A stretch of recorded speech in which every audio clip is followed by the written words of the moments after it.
made mistakes. Can I get a witness? I have been right all the time, but the Lord came fast to me.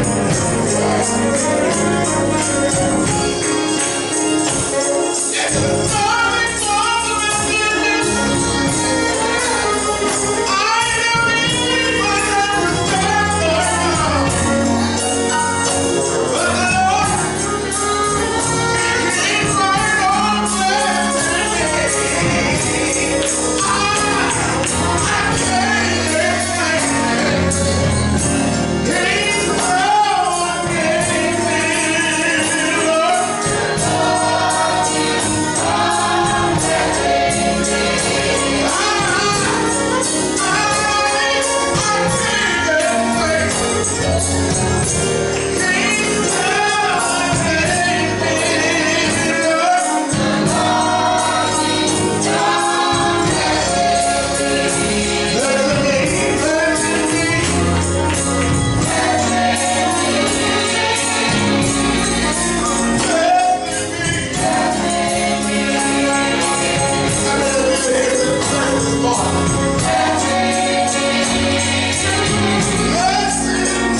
Thank you, Lord.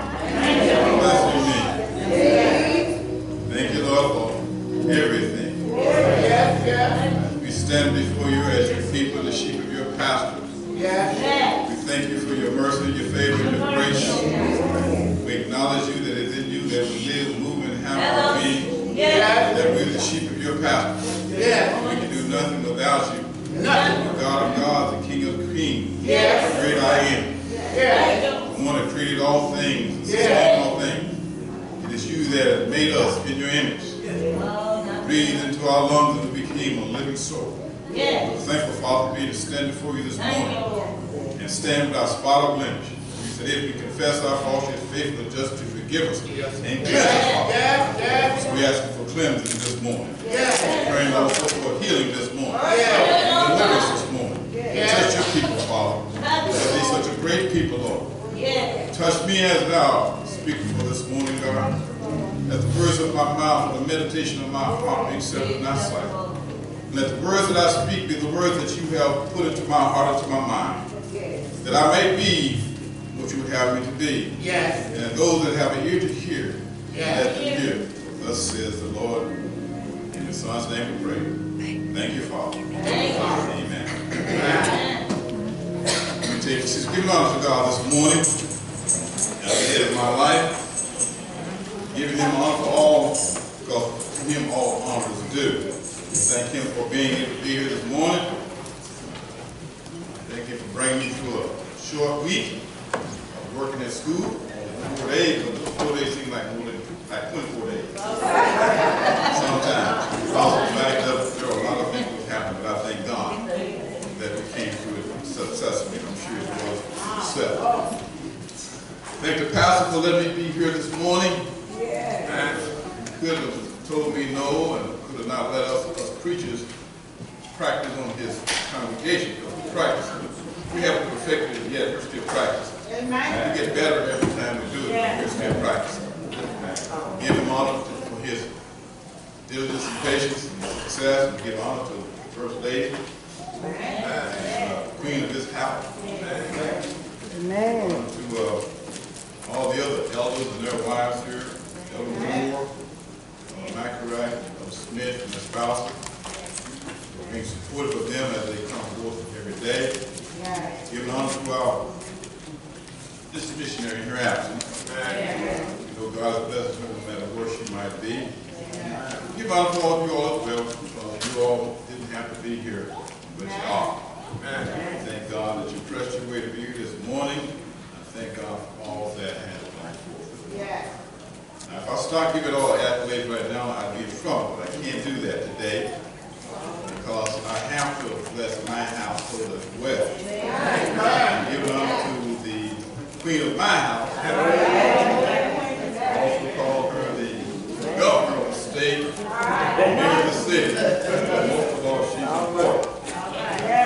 Thank the Lord for her, my best friend, my girlfriend, and my partner for a long time. Today, as everybody may know, this is my birthday. Really not today. Yesterday was my birthday. And I thank God for that. But I also thank God for giving me a help me. And Missionary Pope is my help me. Help me is going to help you do a lot of things. Help you remember things. Help you make sure things are done the right way. Well, she helped me, by the grace of God, to always know when my anniversary is. Because today is my anniversary. Today is my birthday. I never miss an anniversary. If per chance I get a birthday gift and I didn't get an anniversary gift, I still have almost 24 hours to make it. Today is our anniversary. We've been married 46 years.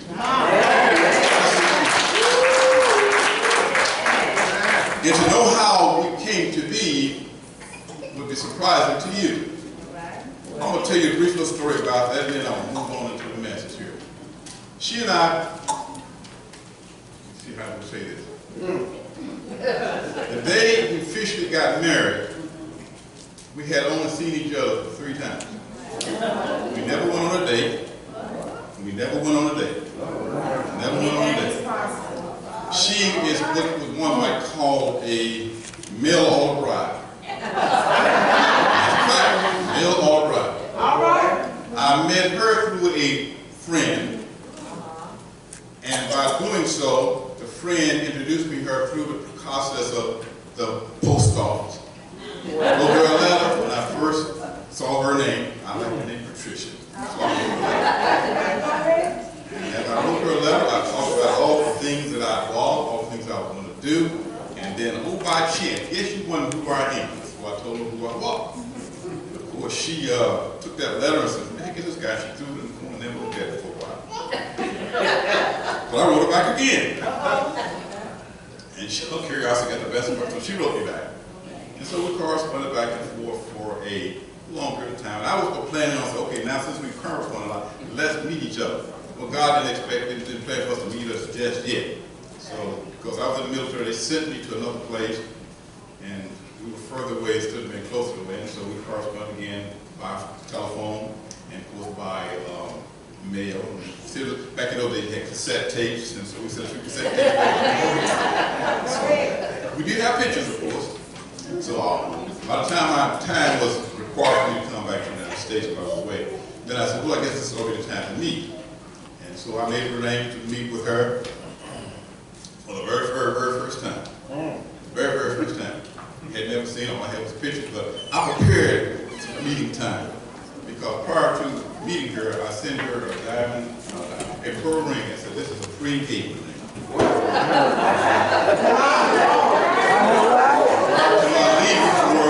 I purchased a wedding ring. She had never said yes yet, but I had the confidence in her.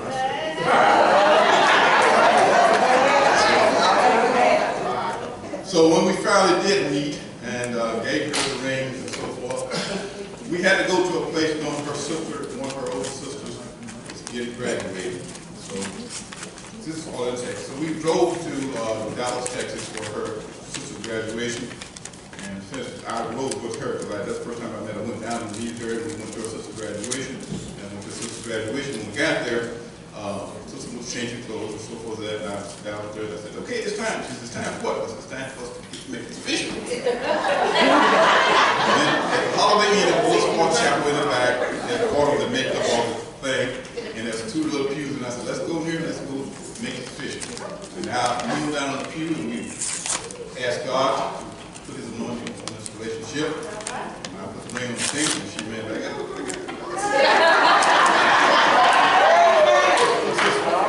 And then, after that, we talked to her father, we told him we were getting married. And when we told him we were getting married, he says, I'm going to sit down and talk to y'all. Because y'all have never, this is the first time we've seen you married. And he said, don't tell me you're getting married because you love each other. So, my wife surprised him and me too. But she said, Dad, that's not the reason we're getting married. We're getting married because, see, I don't have children. And I know you won't let me have no children unless I'm married. And I don't have children. So that's why one reason she's getting married. He said, well, Dad, I don't think y'all know each other well. So he said, come back and visit again. So I went away, came back another time, visited. Second time, went away, came back the 3rd time, and that's the 3rd time we got married. We never went on a date. We never physically seen each other until after about 6 months. That makes her a middle order bride. We're now 3 children to 5 grandchildren later. Thank God for that.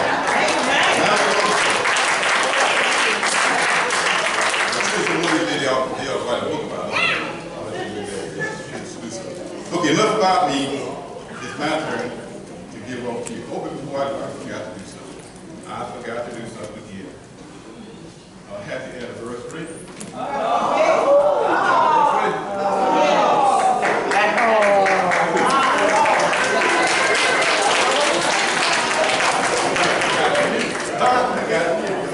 You got it.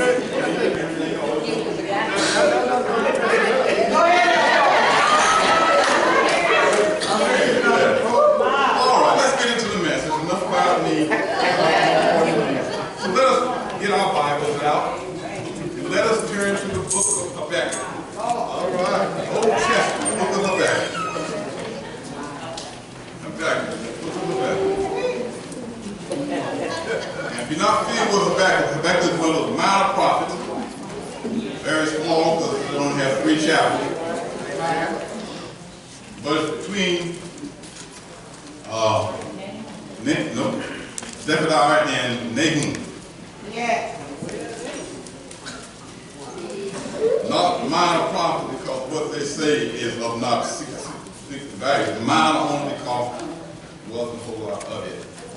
But this book is only 3 chapters long.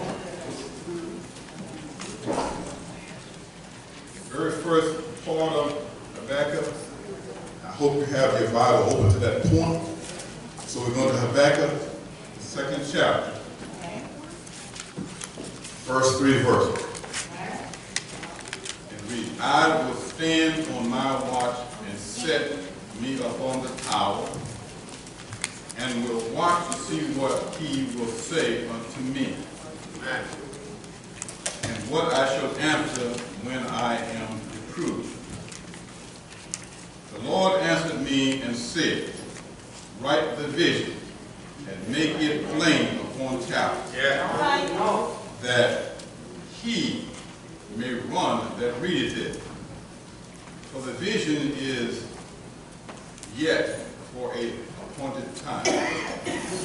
But at the end of it you shall speak and not lie. Thou it tarry, wait for it, because it will surely come. It will not tarry. Amen. If I was to give a title to this, I'd say an appointed time. An appointed time. Yes. An appointed time. An appointed time. Now, before we get into this part of the message, let's backtrack a little bit. When we backtrack a little bit to the very first chapter, we find out that Habakkuk was very perplexed about what he was required to do. He was a prophet that was called to prophesy to the children of Israel.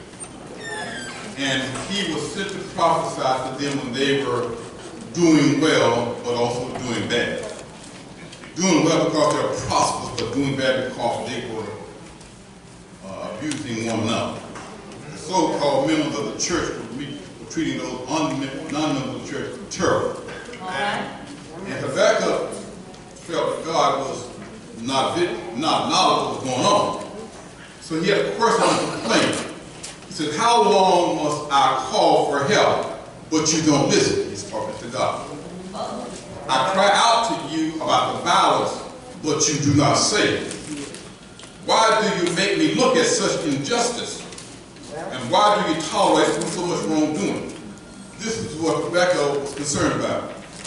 He was perplexed as to why God, being such a wonderful God, such a loving God, such a kind God, would let such things happen to his people by his people. But God did reply to him, and God's reply or answer was, the Lord said that he is not ignorant or indifferent to the sins of his people. He knew what was going on. And that he would punish them for their sin. But then he goes on to tell them, he says, I want you to look at a nation and watch. For I am going to do something that you will not believe. I will allow the Babylonians, which is a more ruthless and dreadful and fearful, mean people, I will use them to chastise my people. Then that adds some more complaints or concern by Habakkuk. Because Habakkuk's second question was, Lord, I know that you hate evil, hate it, and you know what your people are doing, and that we do deserve to be punished.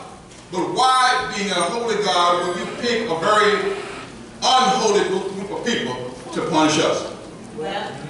Why did you pick somebody who's worse than us to punish us?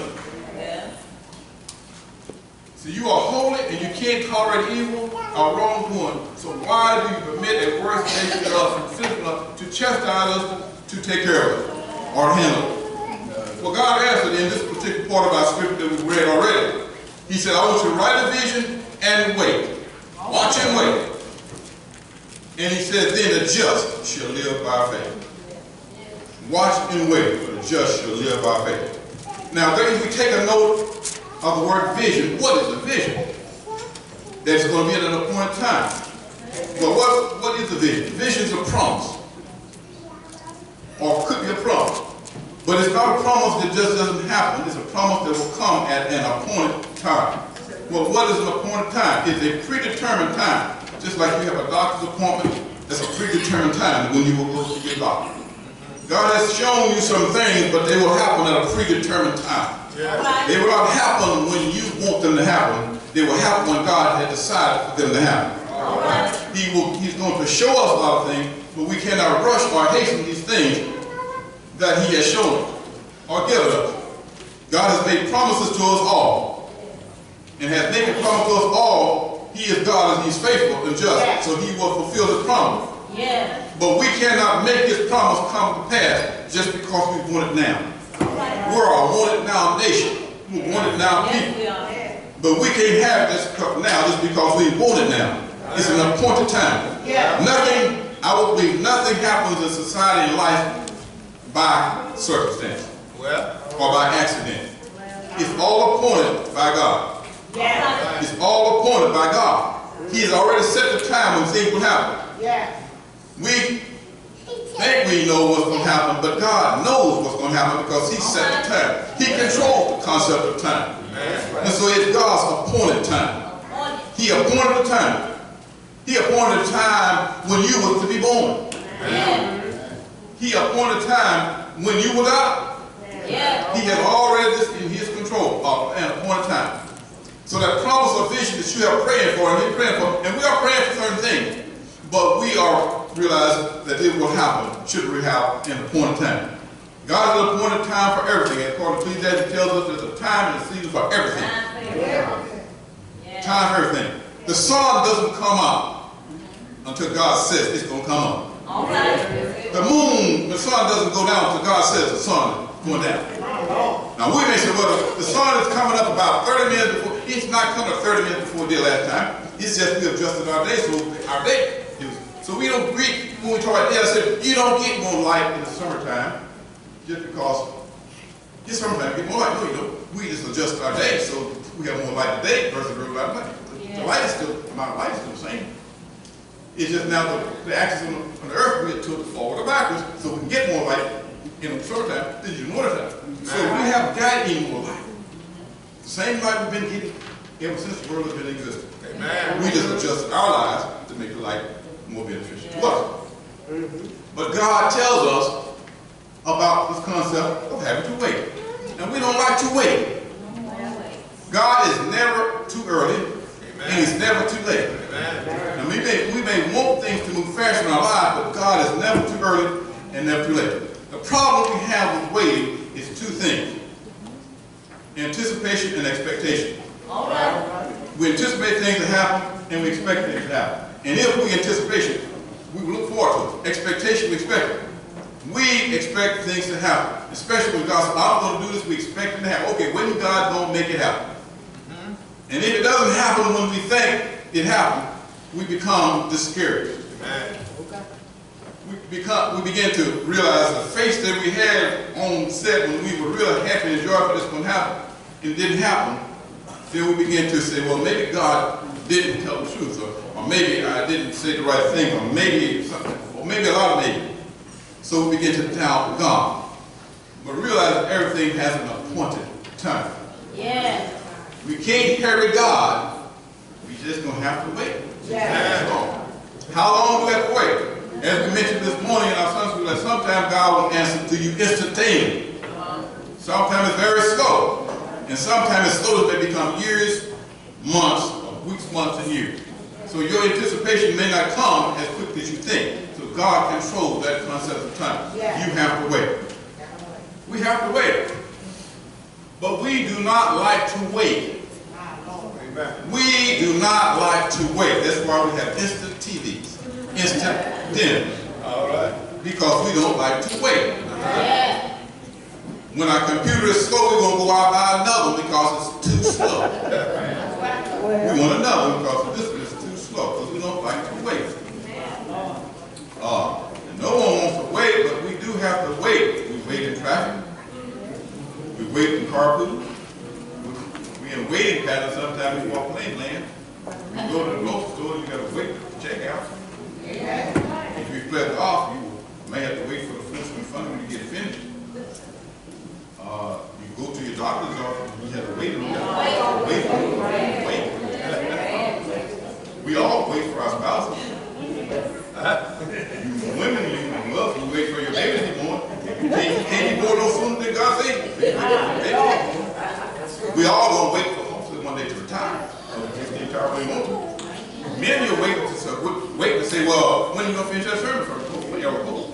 Before then, we all wait for Jesus. Amen. We all waiting for him. That's the only one we really waiting for. We're waiting for Jesus. Waiting for him to come back to get us. Waiting for the second coming. We're waiting on him. Can we hear the second coming? No. It's been already appointed by God when he will come back. Now, it does not mean that we cannot know when it's coming, because there are signs to let us know when the time will be, but we still don't know. The time is appointed by God, but we still have to wait. All we can do is wait for Jesus. But he said, well, if we have to wait, the question is, what do we do while we wait? We have to wait, so what do you do when you wait? Amen. And we're going to talk about that, what you want to do, what you should do while you're waiting. Because it said before, we all have to wait. So let's look at it this way. Waiting is the hardest thing for Christians to do, especially when we expect God to be fast. And the Bible's filled with a lot of situations where people are waiting on God, because God made promises. And God is the one that does not lie, so we can expect the promise is going to come to fruition. But we do tend to become impatient. And so we feel it's hard to wait. We want it, and we want it now. Get your money, you ought to get it now. But what is why we should wait? We should wait on God. Because waiting doesn't mean we're doing nothing, though. Sometimes we think waiting means nothing. Waiting is not passive waiting. You're supposed to be doing something while you're waiting. Because if you wait, think about your life. You're waiting for 4 o'clock to come because you're going to get off. And you keep looking at the clock. Keep looking at the clock. Keep looking at the clock. It takes forever for 4 o'clock to come. But if you are busy doing something, before you know it, 4 o'clock is gone. So we wait and we look and wait. So the ideal here is we ought to be busy doing something while we wait.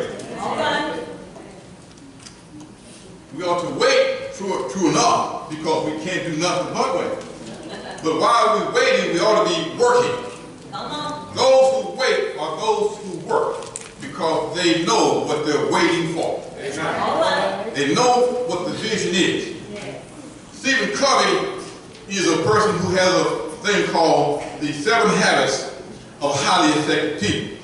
And one of those habits is when you start anything, you start with the beginning, start with the ending in the beginning. Did I get it right? Start with the end in mind. That means you are looking forward to what's going to happen. That vision is how it's going to be. I'm only doing this from just an observation. But I think when a woman gets ready to have a child, she visualizes what it will look like when it finally gets here. She realizes, hopefully it's going to have all the fingers and all the toes. And she hopes it looks like her, not like him. Vice versa. But she visualizes what he looks like, or what she looks like. She can't make it, she can't help anything. She can't make it happen early, but she visualizes. We should visualize the things that we want God to do for us. If he promised he's going to give you a car, visualize what the car looks like. If he promised he's going to give you a new house, visualize what the house is going to look. If he promised your child is going to be saved, visualize what it looks like when your child says, I know the Lord.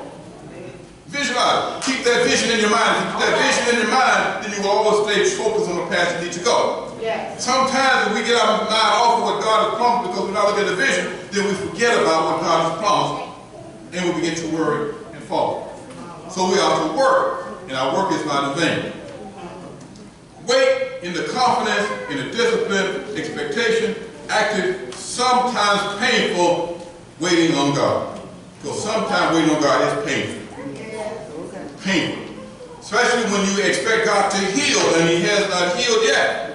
He promised he will heal you, but he hasn't healed yet, so you give him hope that God is going to heal. Expect him heal. But if you expect healing and sit back and do nothing, then healing will come, but you're going to be tired and bored by the time you get it because you're waiting for something to happen that you don't know when it's going to come. If you knew exactly when it was going to come, waiting would be easy. But since you don't know, waiting is hard. But we must wait on God, and while waiting, we must be actively waiting. We should be working. God told the disciples to wait in Jerusalem. He was telling them that this will be a meeting for them to experience peace, prosperity, and power. In waiting, they would, again, catch the fire. because they went there and waited like you told them to. But we also got to really look at there's an attitude we always have in our life when it talks about waiting on the Lord. Waiting on the Lord requires us some patience and some trust. Right. Patience and trust.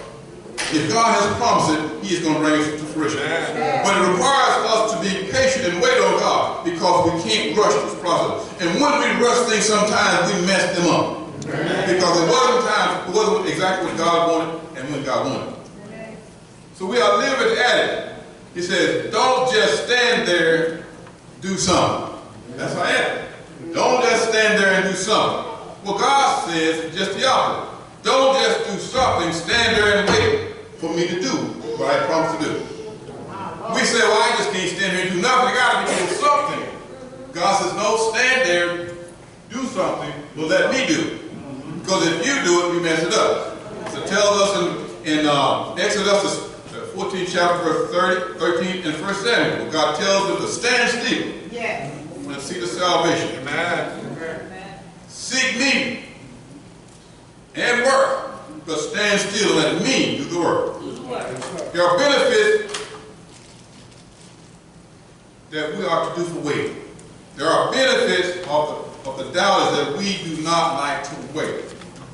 God said that we must trust Him and look forward for the blessing that He is going to bring. Since Psalms 37, which the pastor read a little bit earlier on, it says for us to tell each other to trust in the Lord, to delight in the Lord, commit to the Lord, rest in the Lord, and wait. All these things one has to do. First, trust that He will do it. Be happy and delightful that He's already blessed you. Commit yourself to doing what's required to be patient and waiting, and rest. Rest does not mean sitting down with people with the feet propped up. Rest does not mean that. But also you are to wait. Psalms 23rd, Psalm the 19th verses, it tells us that God is not a man that He should lie. What He said He's going to do, He's going to do. Trusting the Lord is a patient trusting. Not just trusting, but patient trusting. Whether it is to do something in your relationship, or your finance, or your career, or the church, or your dream, you have to wait on God. And we realize that waiting on God requires us to have the patience that's necessary. Right. Waiting on God requires us also have the fact of realizing that God is in control. And nothing you can do is going to speed up what God has planned for you to do. Nothing you can do. He's in control. So waiting is an active process. During the waiting time, you should be like David.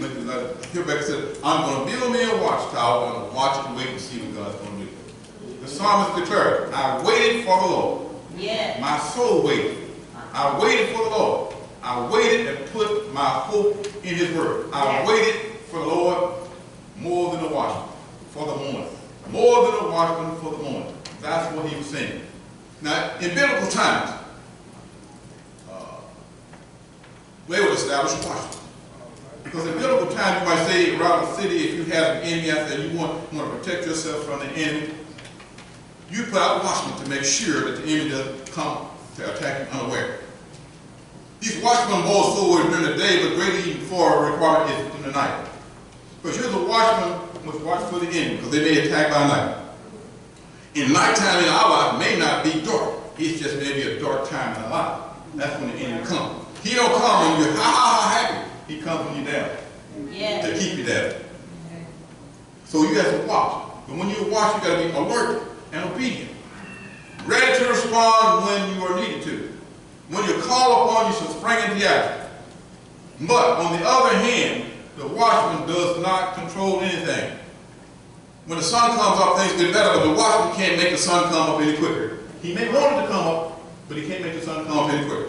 Because when the sun comes up, you say, well, now I can see it any better. In nighttime it's dark, but when the sun, if he can't make the sun come up any quicker, he has to wait for God to do His job.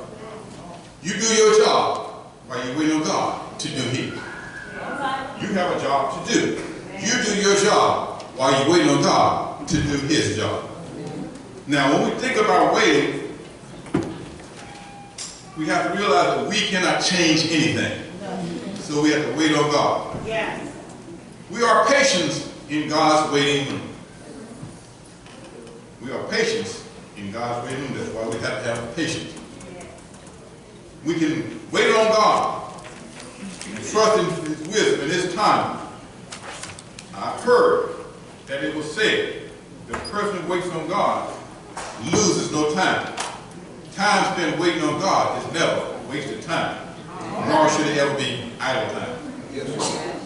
Idle time, that means you're doing nothing. It's never wasted. You say, well, this is wasted time just sitting here. I don't want to see the doctor right now. It's just wasted time. I'm wasting all the time. I could be doing something else better. You may be, but you still got to wait on God and be doing something. So they provide you with something in the waiting room while you're waiting, put all kind of magnets on you to read it. You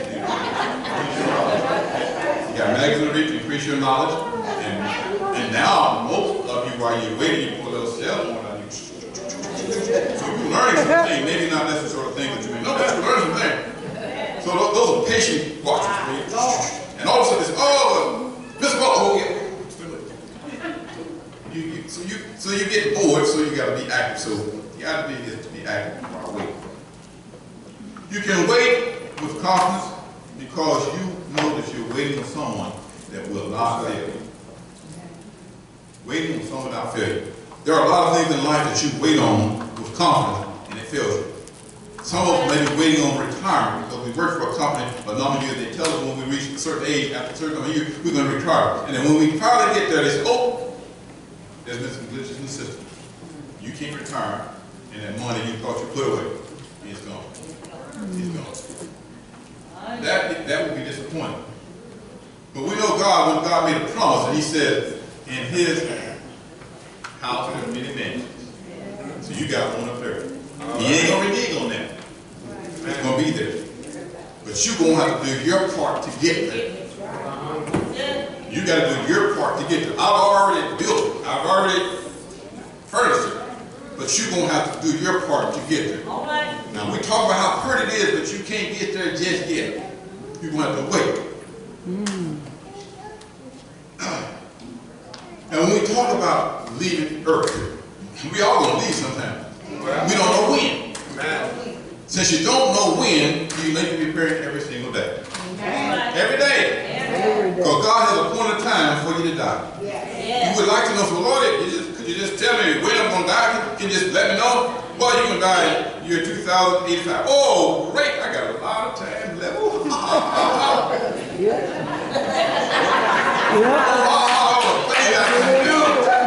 I can do.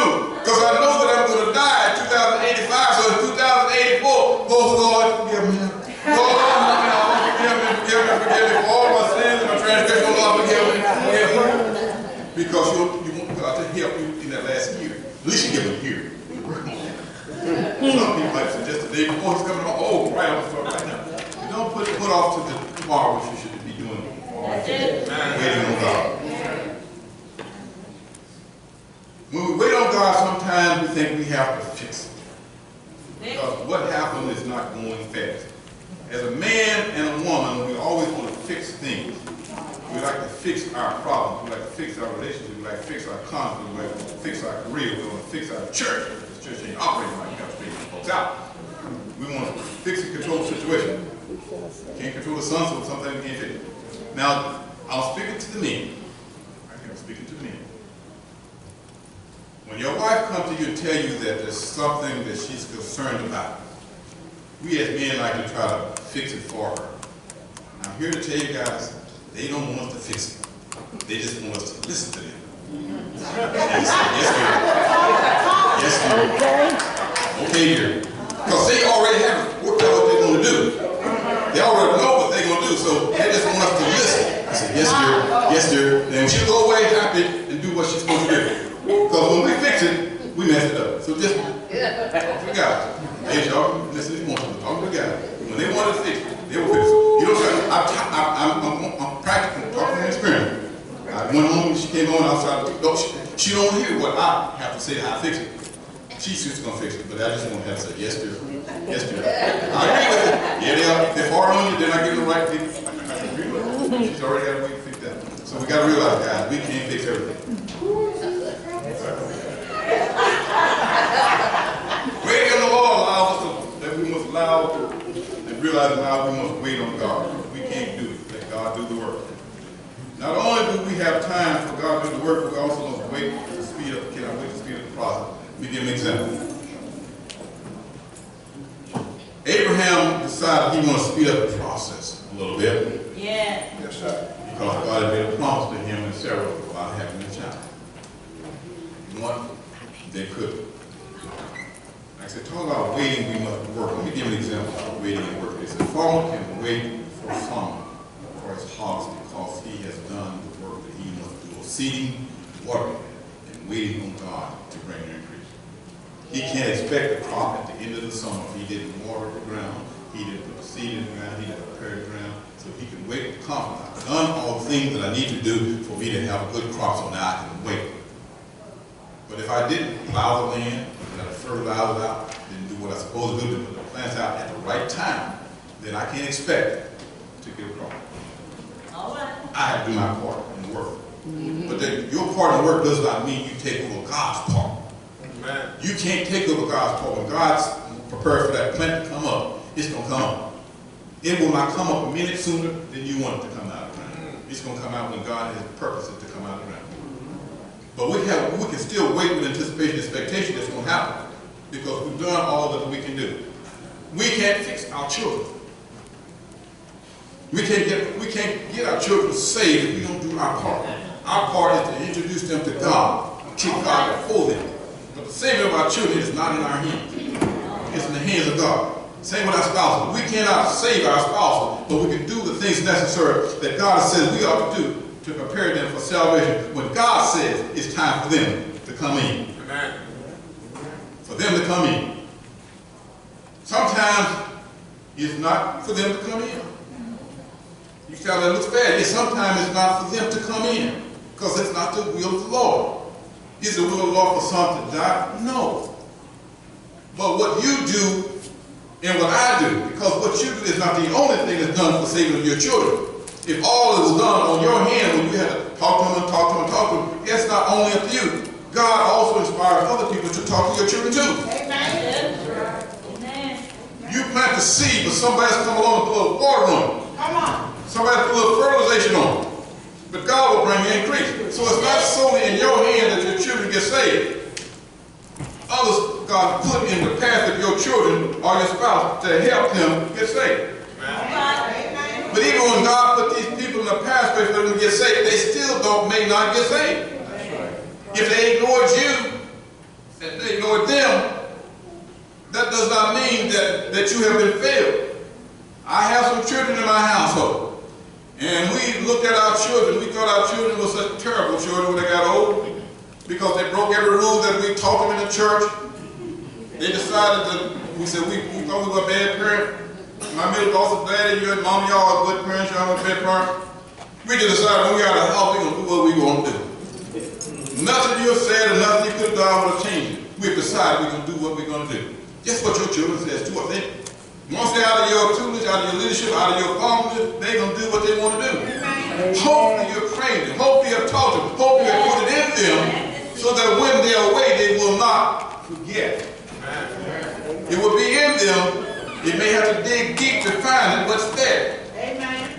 So my children today, they know the Lord now, but back then, I'm not sure who they knew. They knew the Lord better, as they should. But we have to realize that these are the things that we have to do. That waiting on God is not always easy. God's timing, as we say, is best. And when we think about that, He has made promises. He said to the fact that Habakkuk said, I will stand my guard post and station myself before the tower. I will watch to see what He will say, what God is going to say, and what I should reply when He asks me, or when I have to respond. The Lord answered and told him that write this down in a vision, make it clear, indescribable, and in all put it on a tablet that is easy to read. He also says that the vision is not yet, but it is for the appointed time. So everything God gives you does not mean it's going to happen just like that. It may wait sometime.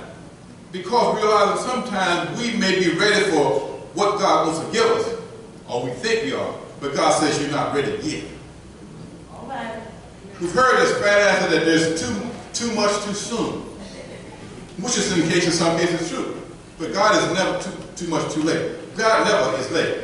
He may give you something too soon because you want it now, and you may not be ready for it. So part of your process of waiting on God is waiting for for you to get ready for that which God is going to give you. All right. You may say, Lord, I want $1 million. You may not be ready to handle $1 million because you don't know how to handle $5. So if you can't handle $5, make $5, stretch $5, you can't handle $1 million. So God give you all the extra money, and all you're going to do is waste it. When I assure you that you can handle $5 and do well with it, I will give you maybe $1 million, might only give you $10. You can kind of gradually work your way up to that $1 million. Show him to God that you can handle it. Yeah. And once he shows you him, then he will give you that, because then he's assured that you know what to do with what you can get. So your waiting time is a preparation time for what you're going to get. It's a preparation time for what you're going to get, or what you're waiting for. We have to realize that God is in charge and in control. And when we realize that, we have to wait for it, because it goes on to tell us, he says, the vision is yet for the appointed time. It will testify about the end and not lie. It will delay, but it will come. Delay will come. Since it's going to come, we need to be prepared for it. Seeking God is not a vision. Seeking God is not a vision of him. Sometimes what we do is we seek the vision more than the vision of God. We see the vision, but we don't seek God. Amen. We seek the vision of God, not the God of the vision. Because God is the God of the vision. He is the one that brings the vision. He's the God of the promise. We're looking forward to the promise more than we're looking for the promiser. God's promise, but we don't do what we have to do to satisfy the needs and desires of the promise. You are the promiser of your children. You promise your children something. And they're looking more at the promise, not with you, because God has said, Mom has said, and Dad has to do something. We want the promise, but we don't want the things that we have to do to get the promise, to assure the promise is going to come.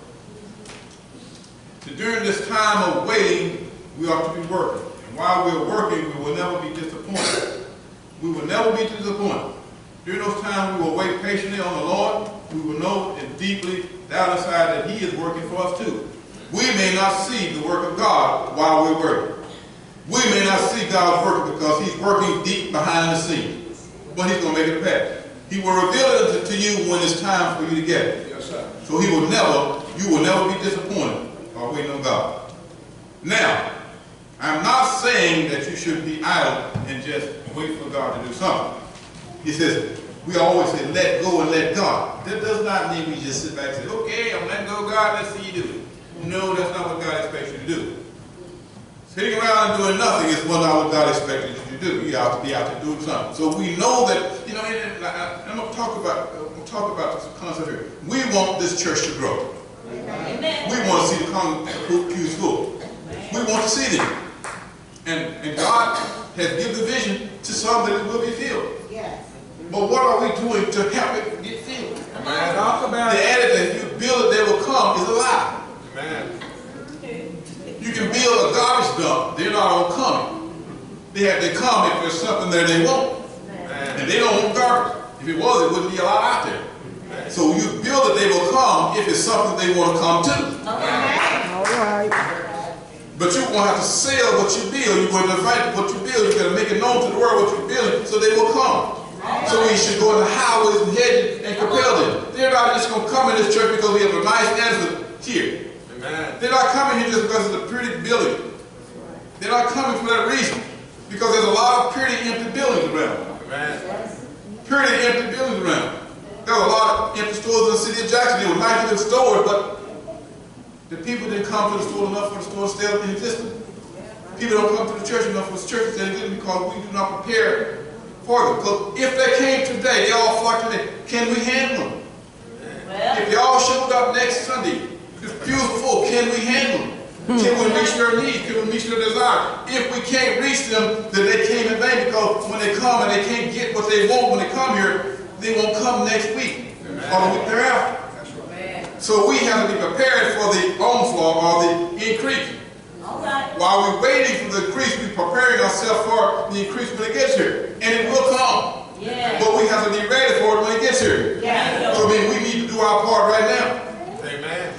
can't fill the pews. So because we fill the pews, like, okay, we got the pews filled. Let's say we're going to feed them one day. We don't have a fellowship hall to feed them. They all show up where they all going to park. So there's some things we got to be doing when they finally get here. So they're ready for them when they get here. Not saying anything against our church because we're working. I'll give you some examples.